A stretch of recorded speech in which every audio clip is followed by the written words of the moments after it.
तर मुंबईमध्ये जाताना मुक्कामाचे टप्पे आम्ही 10 तारखेला देणार असं मनोज जरांगे पाटील यांनी म्हटले। आम्ही मुंबईमध्ये कसं येणार ते 10 तारखेला कळेल असं जरांगे म्हणाले। आम्ही आमचा गनिमी कावा कळू देणार नाही असंही जरांगेंनी म्हटलं आहे। तर जरांगे पाटलांच्या दबावामध्ये येऊन अध्यादेश काढल्यास आम्ही कोर्टात जाणार असा इशारा बबनराव तायवाडे यांनी दिला आहे। आम्ही तो टप्पा 10 तारखेला टाकणार आहे। आता फक्त मार्ग दिला।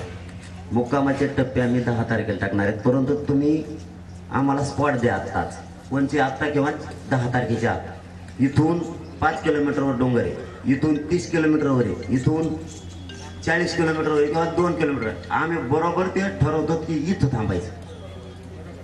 आम्ही काय करणार आहेत, कसं करणार आहे ते आम्ही 10 तारखेला सांगतो। आम्ही त्यांना सावध होऊन देणार, मराठ्याला ते गनिमी काय कळून देणार, मग आपण कसं काय कळून द्यायचं त्यांना, नाही कळून द्यायचं त्यांना।